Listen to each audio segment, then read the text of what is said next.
Hey guys, so welcome இந்த video உங்களை வரவேற்கிறேன். ஸோ இந்த வீடியோ ஆக்சுவலாக வந்து நான் எதை பற்றி பேச போகிறேன் அப்படின்னா என்னோட லினக்ஸ் கஸ்டமைசேஷன், அதாவது ஒரு ஃபுல் ஸ்டாக் டெவலப்பராக நான் வந்து லினக்ஸை எப்படி யூஸ் பண்ணுறேன், என்னோட ஒர்க் ஃப்ளோ என்ன அப்படிங்கிறத ஷேர் பண்ணுறது தான் இந்த வீடியோவோட ஒரு சின்ன ஒரு குறிக்கோள். ஓகே, ஸோ என்னோட சரௌண்டிங்ஸில் இருக்க என்னோட ஃப்ரெண்ட்ஸ், அப்புறம் வந்து என்னோட டெக் ஃப்ரெண்ட்ஸ் எல்லாருமே என்கிட்ட அடிக்கடி கேட்டிருக்காங்க எப்படி வந்து லினக்ஸை வந்து ஃபுல் டைமாக யூஸ் பண்ணுறீங்க அந்த மாதிரி. ஸோ யா, இது வந்து ஒரு நல்ல டைம் அதை வந்து ஷேர் பண்ணுறதுக்கு. ஓகே, இந்த மாதிரி தான் என்னோட லினக்ஸ் ஒர்க் ஃப்ளோ இருக்கும், அந்த மாதிரி நான் வந்து மக்களுக்கு சொல்கிறேன். ஓகேவா? Okay, fine. ஸோ நான் வந்து ஆக்சுவலாக வந்து என்ன OS யூஸ் பண்ணுறேன் அப்படின்னா PopOs யூஸ் பண்ணுறேன். ஸோ பாப்புங்கிறது வந்து உபுண்டு பேஸ்ட் டிஸ்ட்ரோ, டிபியான். ஓகேவா? ஸோ உபுண்டு வந்து டிபியான் பேஸ்ட். ஸோ நான் வந்து எனக்கு டிபியான் பேஸ்ட் டிஸ்ட்ரோஸ் யூஸ் பண்ண ரொம்ப பிடிக்கும். ஏன்னா எனக்கு வந்து கிடைக்கக்கூடிய எல்லா பேக்கேஜுமே அவைலபிளாக இருக்கும். ஸோ நிறைய விஷயம் இப்போ ஆர்ச் லினக்ஸ்லலாம் வந்து நான் வந்து ஆர்ச் ஃபேன், ரொம்ப பெரிய ஆர்ச் ஃபேன். ஸோ நான் வந்து 2 மாதம் முன்னாடி வரைக்கும் ஃபுல் டைம் ஆர்ச் யூஸராக இருந்தேன். பட் எனக்கு டிபியான் ரொம்ப பிடிச்சிருக்கு. ஸோ ஃபுல் டைமாக டிபியானுக்கு ஸ்விட்ச் பண்ணிட்டேன். ஓகே, தென் வந்து எனக்கு வந்து டிஇஸ் பிடிக்காது. ஸோ டெஸ்க்டாப் என்விரான்மெண்ட்ஸ் யூஸ் பண்ணுறது பிடிக்காது. இந்த மாதிரி க்னோம், ஸோ டிஃபால்ட்டாக க்னோம், எக்ஸ்எஃப்சி, கேடி இந்த மாதிரிப்பட்ட டெஸ்க்டாப்ஸ் என்விரான்மெண்ட்ஸ் யூஸ் பண்ணுறதை விட எனக்கு விண்டோ மேனேஜர்ஸ் ரொம்ப ரொம்ப பிடிக்கும். ஓகே, i3, எக்ஸ்மோனடு, இந்த மாதிரிப்பட்ட நிறைய ஆசம், இந்த மாதிரி நிறைய விண்டோ மேனேஜர்ஸ் இருக்கு. ஸோ நான் வந்து ரொம்ப நாளாக ஆசம் யூஸ் பண்ணிட்டு இருந்தேன். பட் ரீசெண்டாக எனக்கு வந்து i3 வந்து எனக்கு ரொம்ப பிடிச்ச டெஸ்க்டாப் என்விரான்மெண்ட்டாக, ஐ மீன் விண்டோ மேனேஜராக மாறிடுச்சு. ஸோ நான் i3 யூஸ் பண்ணுறேன். ஓகே, ரொம்ப லைட் வெயிட்டாக இருக்கும். கிட்டத்தட்ட 600 MBs தான் எனக்கு வந்து அது யூஸ் பண்ணும். டிஃபால்ட்டாக நான் வந்து என் டெஸ்க்டாப்பில் எதுவுமே பண்ணாமல் இருக்கும்போது 500 to 600 MB தான் வந்து மொத்த டெஸ்க்டாப்பும் வந்து ரன் பண்ணும். இதுவே விண்டோஸில் 2 GB கிட்ட ரன் ஆகும். ஓகே, ஸோ எனக்கு அதனால தான் எனக்கு வந்து ரொம்ப வந்து i3 ரொம்ப பிடிக்கும். Yeah, super. Okay, the first thing, அதாவது நம்ம வந்து நான் வந்து லினக்ஸ் இன்ஸ்டால் பண்ணோன்னா ஃபர்ஸ்ட்டாக பண்ணுறது வந்து i3-யை இன்ஸ்டால் பண்ணுவேன். So i3 window manager install பண்ணி அதுக்கப்புறம் வந்து அதை கன்ஃபிக் பண்ணுறது தான் வந்து என்னோட ஃபர்ஸ்ட் திங். ஸோ இப்போ வந்து பார்த்தீங்க அப்படின்னா என்னோட i3 கன்ஃபிகை நான் வந்து ஓப்பன் பண்ணுறேன். So config i3 config.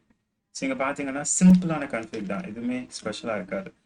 கொஞ்சம் மாட்கி, அதுக்கப்புறம் ஃபாண்ட்டு. ஸோ டிஃபால்ட் தான் நான் யூஸ் பண்ணியிருப்பேன். எனக்கு தேவையான மாதிரி இப்போ நைட்ரஜன், தென் கம்போசிட்டர்ஸ் ரன் பண்ணுறது, அதுக்கப்புறம் தேவையான டெர்மினல் எமுலேட்டர் கிட்டியாக மாற்றுறது, இந்த மாதிரி கொஞ்சம் பேசிக்கான விஷயங்கள் மட்டும் தான் வந்து சேஞ்ச் பண்ணியிருப்பேன். ஓகே, ஸோ யா, அதை தவிர வேறு எதுவுமே ஸ்பெஷலாக வந்து நான் பண்ணுற மாதிரி எனக்கு தெரியல. ஓகே, ஸோ அதுக்கப்புறம் வந்து தீம் கலர்ஸ்லாம் மாற்றுறது. ஸோ இப்போ எனக்கு வந்து நாட் தீம் ரொம்ப பிடிக்கும். ஸோ என்னோட மொத்த கலர்ஸையும் வந்து எனக்கு நாட்க்கு ஏற்ற மாதிரி நான் அதை சேஞ்ச் பண்ணிப்பேன். என்னோட i3 ஸ்டேட்டஸ் பாரை கன்ஸ்ட்ரக்ட் பண்ணுறது, இந்த மாதிரிப்பட்ட விஷயங்கள். ஸோ ஃபர்ஸ்ட் வந்து எனக்கு என்னோட லுக்கை வந்து சரி பண்ணிடுவேன். என்னோட லினக்ஸ் லுக்கை வந்து சரி பண்ணிடுவேன். ஸோ அப்படி பண்ணதுக்கு அப்புறம் தான் வந்து நமக்கு மற்ற விஷயங்கள் ஸ்டார்ட் பண்ணுறோம். ஸோ இப்போ எக்ஸாம்பிளுக்கு ரெண்டாவது விஷயம் வந்து கிட். ஸோ கிட் இன்ஸ்டால் பண்ணணும். ஸோ கிட் வந்து ரொம்ப ஈஸி லினக்ஸில். என்ன பண்ணணும் அப்படின்னா இந்த கமாண்ட் இருக்குது, SSH keygen, ஸோ /t. அது வந்து ஒரு எஸ்எஸ் கீயை வந்து நம்ம வந்து ஒரு கீயை வந்து ஜென்ரேட் பண்ணுறோம். ஓகே, ஒரு இந்த கீயை வந்து நேராக எங்கே கொண்டு போய் பேஸ்ட் பண்ணுறோம், நம்மளோட கிட்டபில் வந்து இந்த எஸ்எஸ் கீயை பேஸ்ட் பண்ணுறோம். அதுக்கப்புறம் வந்து மெயினாக வந்து VS கோட். ஸோ என்னோட பிரைமரி எடிட்டர் வந்து VS கோட். பட் இப்போ கொஞ்சம் கொஞ்சமாக நான் விம்முக்கு வரலான்னு பார்த்துட்டு இருக்கேன். ஐ மீன் VS கோடுக்குள்ளே வந்து இப்போ நான் விம் யூஸ் பண்ணுறேன். இன்னைக்கு கொஞ்சம் போக போக எப்படியாச்சும் ஃபுல் டைமாக விம்முக்கு வந்தலான்னு பார்த்துட்டு இருக்கேன். முடிய மாட்டேது, ரொம்ப டஃப்பாக இருக்குது. பட் எனிவே என்னோட பிரைமரி எடிட்டர் வந்து இப்போதைக்கு VS கோட். ஸோ அதை வந்து செட் பண்ணணும். அதில் வந்து அதுக்கு தேவையான எக்ஸ்டென்ஷன் எல்லாமே இருக்குது.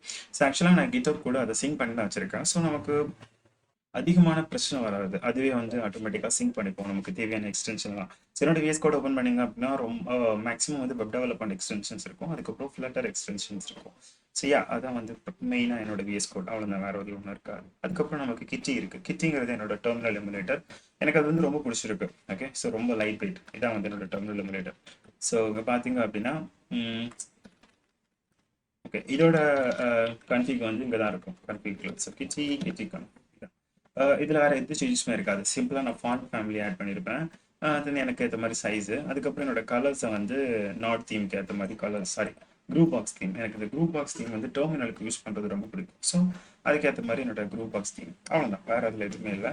இனி நமக்கு வந்து ஃபிஷ் ஷெல்லில் வந்து என்னோட பிரைமரி ஷெல் வந்து ஃபிஷ். நான் இது வரைக்கும் Z ஷெல் யூஸ் பண்ணிட்டு இருந்தேன். பட் இப்போ வந்து ஃபிஷ் எனக்கு ரொம்ப பிடிச்சி போச்சு. ஸோ ஃபிஷ் ஷெல்லுக்கு மாறிட்டேன். அதுக்கப்புறம் நமக்கு Node.js, Flutter, Android Studio இதெல்லாம் வந்து பண்ணுறது சிம்பிள் தான். டவுன்லோட் பண்ணணும், கொஞ்சம் கமெண்ட்ஸ் இருக்குது, இன்ஸ்டால் பண்ணணும். அது போக போக டாக்குமெண்டேஷன் பார்த்தே பண்ணிடுவேன். ஏன்னா அடிக்கடி நம்ம டாபிக் பண்ண போகிறது இல்லை. ஸோ அந்த மாதிரி பண்ணிக்கலாம். ஓகே. நோட் ஜேஎஸ் வந்து ஈஸி, ஏன்னா உங்களுக்கு தெரியும் என்பிஎம் இருக்கு. ஃபிஷ்ஷுக்கு அஃபிஷியலில் வந்துட்டு என்பிஎம் எக்ஸ்டென்ஷன் ஒன்று இருக்கு. ஸோ அதை யூஸ் பண்ணி நீங்கள் அவங்களால வந்து ஈஸியாக வந்து நோட் ஜேஎஸ் வந்து ஹேண்டில் பண்ணிக்க முடியும். அதுக்கப்புறம் ஸ்கைப், தென் வந்து browser Google Chrome, brave. Okay, simple. இதான் வந்து என்னோட ஆக்சுவல் கோடிங் ஒர்க் ஃப்ளோ. இதுக்கப்புறம் நான் வேறு எந்த புதுசாக எக்ஸ்ட்ரா எதுவுமே வந்து இது பண்ண மாட்டேன். ஸோ அப்படி ஒரு வேளை வீடியோ எடிட்டிங் பண்ணணும் அப்படின்னா டாவின்சி ரிசால்வ் இருக்குது. ஸோ அதை வந்து இன்ஸ்டால் பண்ணிவிடுவேன். அதுக்கப்புறம் வேறு எதுவுமே பெருசாக வந்து கிடையாது. ஸோ நான் வந்து நம்மளோட லினக்ஸ் அப்படின்னு பார்த்தீங்க அப்படின்னா, ஸோ என்னோட ஃபர்ஸ்ட் டெஸ்க்டாப்பில் வந்துட்டு ஒர்க் ஸ்பேஸில் வந்து எப்பவுமே என்ன இருக்கும் அப்படின்னா விஷுவல் ஸ்டுடியோ கோட் வந்து ஓப்பன் ஆகிருக்கும் இந்த ஒன்றாவது இதில். ஸோ ரெண்டாவதுல வந்து இப்போ என்ன ஓப்பன் ஆயிருக்குன்னா ஓபிஎஸ் ஓப்பன் ஆயிருக்கு. நார்மலாக அதில் என்ன ஓப்பன் ஆயிருக்குன்னா என்னோட டெர்மினல் ஓப்பன் ஆயிருக்கும். தேர்டு இதில் வந்து என்னோட ப்ரௌசர் ஓப்பன் ஆயிருக்கும். ஸோ இதான் வந்து மெயின் இது. அப்புறம் ஃபோர்த்தில் வந்து என்னோட ஸ்பாட்டிஃபை ஏதாச்சும் ஓப்பன் ஆயிருக்கும். ஃபிஃப்த்தில் வந்து ஸ்கைப் ஓப்பன் ஆயிருக்கும். சிக்ஸ்த்தில் வந்து ஏதாச்சும் டாக்குமெண்ட்ஸ் ஏதாவது ஓப்பன் பண்ணுவேன் இந்த மாதிரி. ஸோ எனக்கு எந்த இது வேணுமோ விண்டோஸ் பட்டன் கூட ஒன்றுனா ஒன்றாவது டெஸ்க்டாப் போயிடும். ஸோ 4 அப்படின்னா என்னோட ஃபோர்த் டெஸ்க்டாப் வந்துடும். இந்த மாதிரி டக்குன்னு மாற்றிக்கலாம். ஸோ விண்டோஸோட இது ரொம்ப ப்ரொடக்டிவாக இருக்கும். எனக்கு ரொம்ப பிடிச்சிருக்கு. ஓகே, ஸோ i3 அதாவது எனக்கு டெஸ்க்டாப் என்விரான்மெண்ட்ஸ் இதான் எனக்கு ரொம்ப பிடிக்கும். லைட் வெயிட், எனக்கு என்ன தேவையோ அது மட்டும் அங்கே இருக்கும். அப்படி இங்கே கீழே பார்த்தீங்க அப்படின்னா நமக்கு தேவையான ஸ்டேட்டஸ்லாம் இருக்கும். அதாவது டேட்டு, டைமு, பேட்டரி லெவல், அதுக்கப்புறம் ரேமு, சவுண்டு, இது, அதுக்கப்புறம் ஐகான்ஸ். ஸோ இந்த மாதிரி நமக்கு என்னெல்லாம் தேவையோ அது மட்டும் அங்கே கீழே இருக்கும். வேறு எதுவுமே எனக்கு தேவையில்லை. இப்போ விண்டோஸ் மாதிரி வெதரு, அதுக்கப்புறம் நியூஸு, இந்த மாதிரி நமக்கு தேவையில்லாத விஷயங்கள்லாம் இதுக்கு நமக்கு தேவையானது மட்டும் அங்கே இருக்கட்டும் அந்த மாதிரி. ஓகே, ஸோ இதான் வந்து என்னோட லினக்ஸ் செட்டப். ஸோ இதுக்கு மேலே நான் இது அப்புறம் வந்து நான் கேமிங் ஆக்சுவலாக லினக்ஸ் கேமிங் பண்ணுவேன். ஸோ நான் லட்ரிஸ் யூஸ் பண்ணுவேன். லட்ரிஸான்னு தெரியல, லட்ரிஸ் தான் நான் ஆக்சுவலாக ஸ்பெல் பண்ணுவேன். ஸோ லட்ரிஸ் இன்ஸ்டால் பண்ணிவிட்டு தேவையான கேமை டவுன்லோட் பண்ணிவிட்டு அதில் வந்து இன்ஸ்டால் பண்ணி விளாடுறது. ஸோ நமக்கு வந்து கேமிங்லாம் விளையாட முடியாதுங்களா, லினக்ஸ்லேயே இப்போ மேக்ஸிமம் நான் விளையாடுற எல்லா கேமே நான் லினக்ஸில் விளையாட முடியும். ஸோ நான் லினக்ஸில் வந்து கேம் விளையாடி பண்ணிக்கிட்டேன். Okay, so this much. இதான் வந்து ஆக்சுவலாக நான் யூஸ் பண்ணேன். என்னோட லினக்ஸோட ஒர்க் ஃப்ளோ வந்து இதுதான். இதுக்கு மேலே நான் வந்து எதுவுமே யூஸ் பண்ண போகிறதில்ல. பட் ஒருவேளை உங்களுக்கும் இந்த ஒர்க் ஃப்ளோ பிடிச்சிருந்துச்சு அப்படின்னா, இதே மாதிரி உங்களோட லினக்ஸ் எக்ஸ்பீரியன்ஸ் இருக்கணும் அப்படின்னா மறக்காம கமெண்ட்டில் சொல்லுங்கள். நான் வந்து இது எப்படி செட் பண்ணுறது ஸ்டெப் பை ஸ்டெப்பாக வந்து உங்களுக்கு ஸ்டோரி போடுறேன். ஸோ அது வந்து லாட் பெட்டராக இருக்கும். ஒருவேளை வந்து என்னோட கான்ஃபிக் ஃபைல்ஸ், ஸ்டார்ட் ஃபைல்ஸ்லாம் உங்களுக்கு வேணும் அப்படின்னா கூட என்னோட கிட்டப்பில் வந்து நான் புஷ் பண்ணி உங்களுக்கு சென்ட் பண்ணுறேன். லிங்க் கமெண்ட்டில் போடுறேன். வேணும்னா கமெண்ட் பண்ணுங்கள், நான் அது கூட பண்ணுறேன். Okay, so anyway guys, thank you for வாட்சிங். ஸோ இனி வந்து கண்டினியூஸாக நான் வந்து நிறைய டியூட்டோரியல்ஸ் அப்லோட் பண்ணலான்னு இருக்கேன். கண்டிப்பாக நிறைய டியூட்டோரியல்ஸ் வரும். So anyway, stay tuned. Thank you for வாட்சிங். Have a great day.